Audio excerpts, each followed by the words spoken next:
Para cada um de nós existem alguns momentos decisivos na vida. Para Howard Schultz, o cérebro por trás do império da Starbucks, um desses momentos aconteceu quando ele tinha apenas 7 anos de idade. Seu pai foi demitido do emprego de entregador após escorregar no gelo e quebrar o quadril e o tornozelo. A família não tinha seguro de saúde, não tinha economias e naquele momento não tinha esperança. Avançando para os dias de hoje, Howard Schultz é um multibilionário e é responsável não apenas por transformar a indústria do café, mas também várias outras indústrias que a maioria das pessoas talvez nem perceba. Mas, para entender como uma simples cafeteria pode se tornar um império global, precisamos olhar para as 4 fases da Starbucks. E tudo começa lá atrás, nos anos 60, né?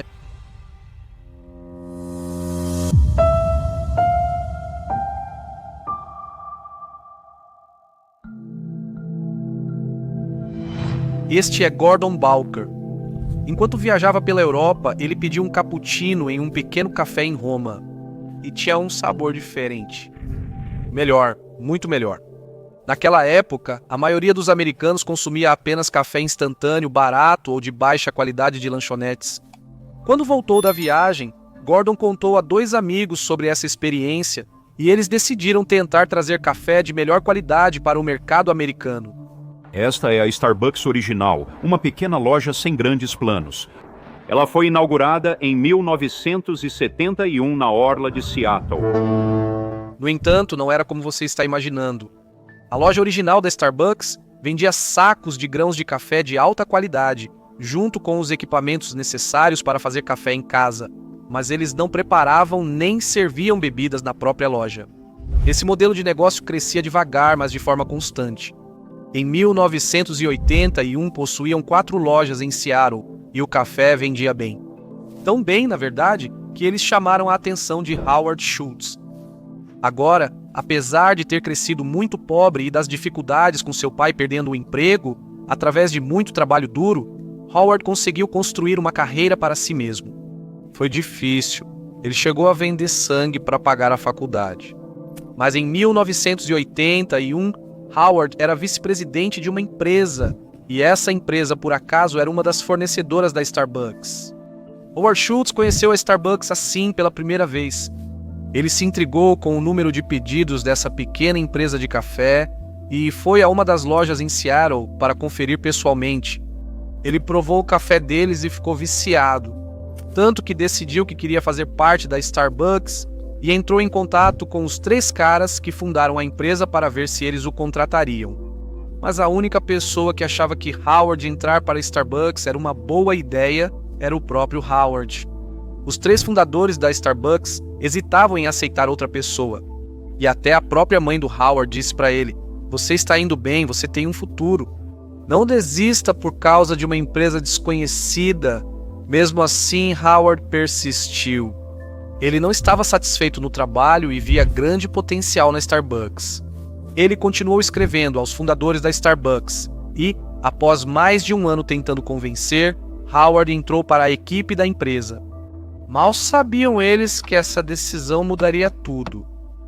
Quando dizem que você é um império do mal tentando dominar o mundo, você responde: Eu odeio isso. Eu odeio isso.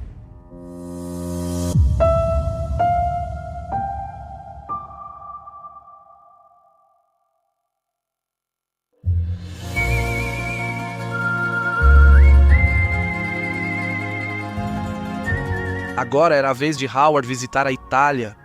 Assim como Gordon, fundador da Starbucks, ele gostou do modo como os italianos faziam as coisas. Enquanto Gordon adorou o sabor e preparo do café, Howard se apaixonou por outra coisa: a experiência.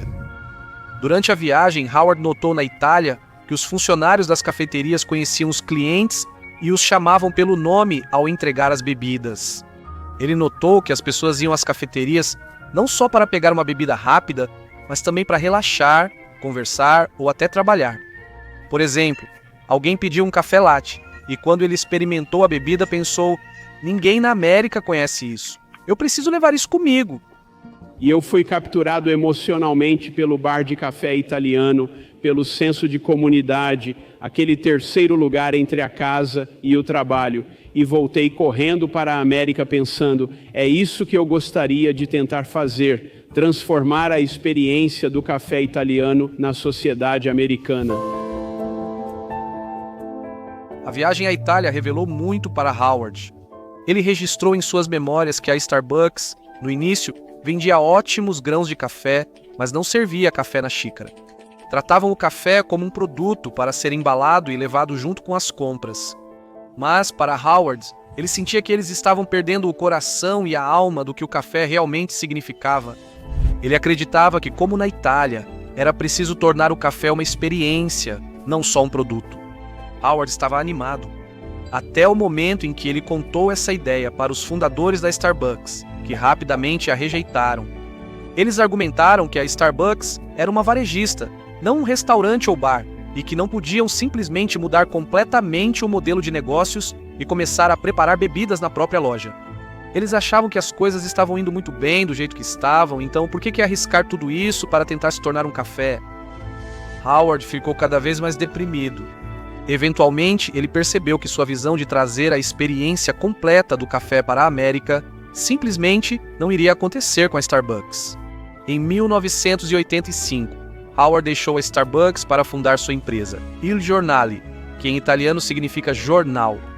Ele queria o café de alta qualidade da Starbucks, mas com a atmosfera dos cafés italianos que ele amava. Novamente, quase todos disseram que sair de uma empresa promissora como a Starbucks era uma má ideia e uma decisão estúpida. No ano seguinte, Howard falou com 242 pessoas sobre sua ideia. 217 recusaram.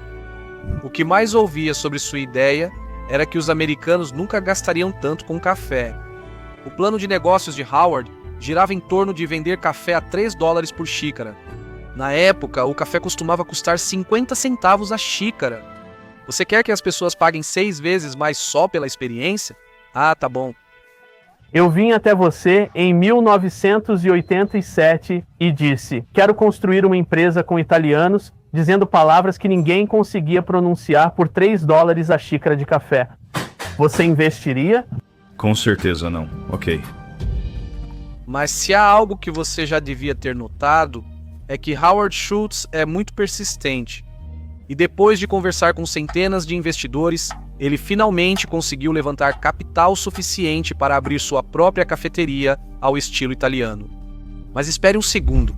Achei que essa era para ser a história da Starbucks. O que está acontecendo aqui? Bem, veja. Em 2 anos depois que Howard abriu sua própria cafeteria, os fundadores da Starbucks decidiram que queriam vender o negócio. Como mantinham boa relação com Howard, disseram que, se ele conseguisse o dinheiro, poderia comprar a Starbucks. Fiquei empolgado. O valor da compra foi de $3,8 milhões por 6 lojas. Mas eu não tinha dinheiro. Nada. Howard novamente saiu em busca de investidores para levantar dinheiro. Após tentar abrir sua cafeteria, ele fez muitos contatos com investidores. E ele foi até todos eles para contar sobre essa oportunidade com a Starbucks. E então o desastre acontece. Um desses investidores gostou tanto da ideia de comprar a Starbucks que tentou tirar Howard do negócio completamente e disse aos donos da Starbucks que compraria deles diretamente. Howard ficou arrasado. Ele quase conseguiu ser dono da Starbucks, mas perdeu no último segundo. Desanimado e deprimido, ele relatou a situação a um amigo. Ele disse para mim, venha ao nosso escritório amanhã de manhã e conheça nosso sócio sênior. E eu disse, ok, quem é? E ele disse, Bill Gates Sênior. E eu entro no escritório dele e ele diz, vamos dar uma caminhada. E eu perguntei, para onde estamos indo? E ele disse, vamos ver o homem. E nós entramos. Eu não sei se ele ligou para ele. Eu não sei se era um compromisso. Eu não sei de nada. Bill Gates, com seus 2 metros, 2,03 metros de altura, se impõe atrás da mesa e diz, você deveria se envergonhar de si mesmo. Isso não vai acontecer. Você vai recuar e esse garoto vai realizar o sonho dele. E funcionou. Graças ao pai de Bill Gates, o outro investidor recuou. Howard Schultz levantou sozinho os $3,8 milhões para comprar a Starbucks. Assim que se tornou Chief Executive Officer, Howard imediatamente transformou a Starbucks de uma loja onde se compravam grãos de café para um lugar onde eles realmente preparavam e serviam as bebidas na loja. Ele também rebatizou seus cafés e o jornal como lojas Starbucks, assim tudo ficou unido sob um único nome. A visão de Howard de levar a experiência das cafeterias italianas à América finalmente se realizou. Ao ampliar a visão e observar a linha do tempo, percebe-se como esses anos foram intensos. Em 1981, Howard conheceu a Starbucks e entrou para a equipe no ano seguinte. Em 1985, ele saiu da equipe para fundar sua própria empresa de café. Em 1987, Howard retornou à Starbucks, agora como Chief Executive Officer. Ele agora era o líder, pronto para moldar o futuro da Starbucks. E pode acreditar, as coisas estavam prestes a ficar malucas.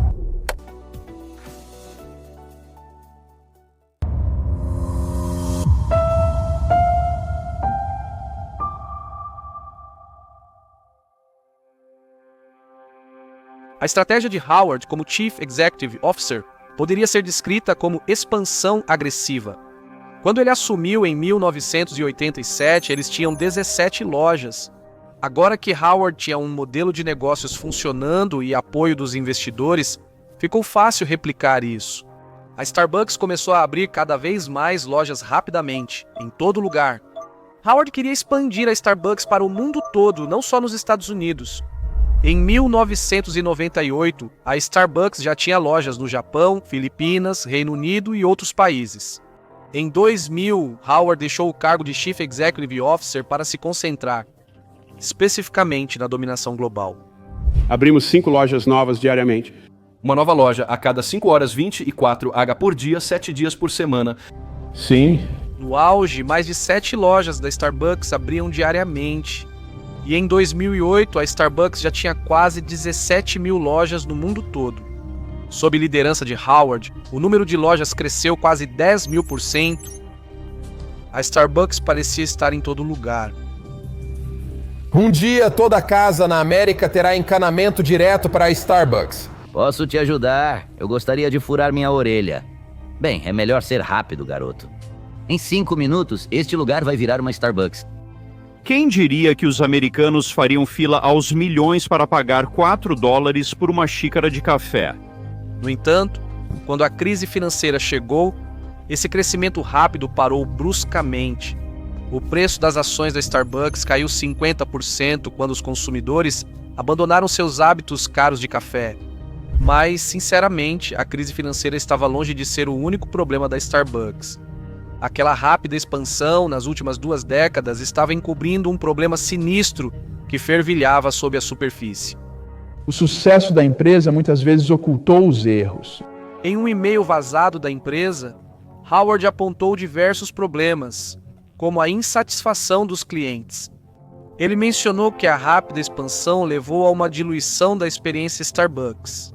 A Starbucks estava em uma situação ruim. E a empresa se viu em uma tremenda dificuldade financeira. Em menos de um ano, as pessoas não perceberam que estavam à beira da insolvência. Então a Starbucks decidiu reconduzir Howard como Chief Executive Officer. Ele passou tantos anos focado na expansão, e agora sua estratégia era parar essa expansão completamente. Em vez disso, ele queria restaurar a Starbucks aos seus princípios fundadores. Ele queria fazer das lojas uma experiência novamente. Diferente da maioria das marcas de consumo, essa foi construída pela experiência. Então, primeiro, ele removeu as máquinas de expresso automáticas. Elas aceleravam o serviço, mas acabavam com o romance e o espetáculo de ver um barista fazer café. Ele também retomou a moagem de grãos de café na loja, trazendo o aroma característico ao ambiente. Muitas decisões que ele tomou pareciam não fazer sentido nos negócios, mas sempre focavam na experiência do cliente. E uma das maiores decisões não convencionais que tomamos no auge dos nossos problemas foi decidir fechar todas as lojas nos Estados Unidos para requalificar mais de 100 mil pessoas a um custo de $7 milhões. Muitos ficaram chocados com isso, e isso gerou muitas manchetes na mídia e discussões. Mas Howard sentiu que era vital requalificar os baristas para preparar perfeitamente suas bebidas exclusivas. Curiosamente, a decisão serviu como bom marketing. Isso ajudou a anunciar ao mundo que a Starbucks estava voltando às suas raízes e focando na qualidade. E funcionou. O crescimento da empresa disparou, 143% em 2009. E não é segredo que a Starbucks continuou a prosperar e expandir novamente. Na verdade, no momento deste vídeo, eles têm mais de 32 mil lojas no mundo todo. Mas, novamente, vamos aguardar um pouco. A história da Starbucks é, sem dúvida, um sucesso. E a ascensão de Howard da pobreza até se tornar bilionário é notável. Ele viu uma ideia, levou para outro mercado e, com muito trabalho e ótima estratégia, construiu um império. No entanto, o que talvez seja ainda mais notável é para onde a Starbucks está indo.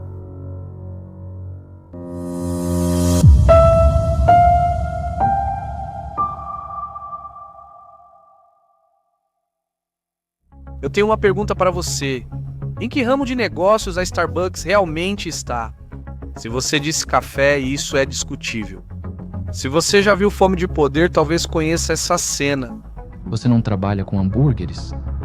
Você está no ramo imobiliário. E com a Starbucks é mais ou menos parecido.